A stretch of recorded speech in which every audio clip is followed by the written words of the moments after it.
Good afternoon, ladies and gentlemen.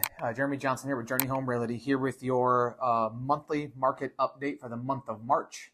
And I will explain that all the data that you'll see in these slides, we're going to do a three-part series again, but all the data that we receive in these, that you see in these slides are reflecting February's data. So that's kind of how it works. It's kind of in the rear. So what we want to address and what we're going to entitle this series is going to be called Define Reality, about what's going on in the market right now and the volatility of the market and the panic and the uncertainty it is driving in some of our clients across the United States.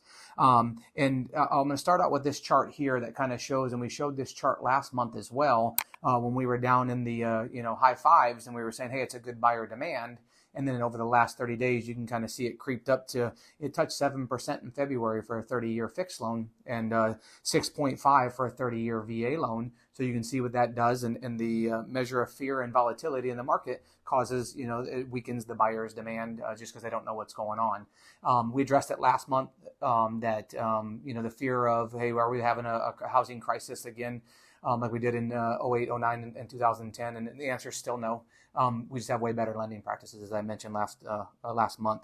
But as you can see, like I said, so it's 7%. It touched 7% in February, but where it's at right now on March 29th, it's at 6.54 for a 30-year fixed and 5.95 for a 30-year VA loan. So you can kind of see the volatility in there, but it kind of drives that fear. So what drives this? What drives the interest rates and the fear?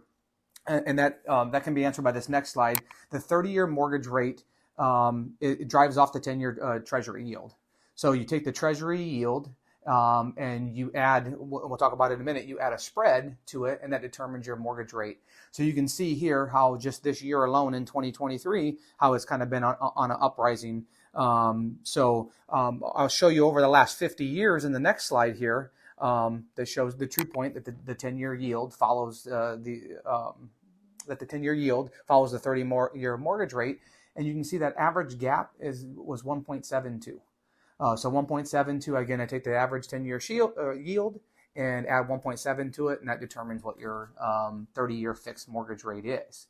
But this next slide is going to show you where we're at in just 2023 and you can see how much that gap is widened, and it's widened all the way to 2.76.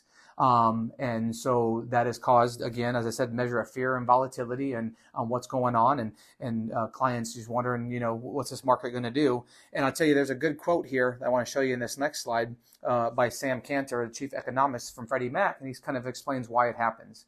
And it's the economy is showing signs of resilience, mainly due to consumer spending, and rates are increasing. Overall housing costs are also increasing and therefore impacting inflation, which continues to persist. So you can kind of see that, people are still out there, buying, keeping house prices up. There's still a supply and demand issue. But my hope in this video was just kind of show you how the interest rate is determined and what really drives it. We get a lot of questions about what drives the interest rate, and it is that 10-year Treasury yield.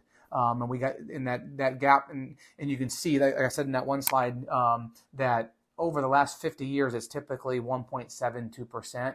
And we've just seen this year that it's climbed up to 2.76. So it's not here to stay forever. We don't believe it. Everybody we talk to and all the information and trainings that we do is we just got to ride this wave out.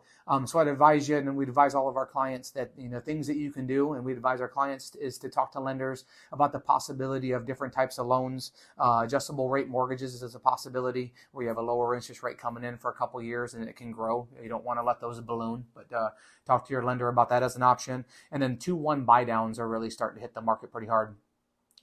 Where you have an interest rate, a lot lower interest rate the first year, then the second year goes up a little bit, and then you pay your whatever your regular mortgage was going to be 3 years later. But it kind of buys some time. The thought process is it'll buy some time for the the interest rates to kind of come down a little bit, and then you can refinance. So hope this helped you out. Hope this gave you the information you need to educate you. That's what we always try to do with these monthly updates, is to educate you and lower the fear and calm down. Thank you for joining us on this episode, and we will hit the next episode with what is still the biggest challenge in the market right now.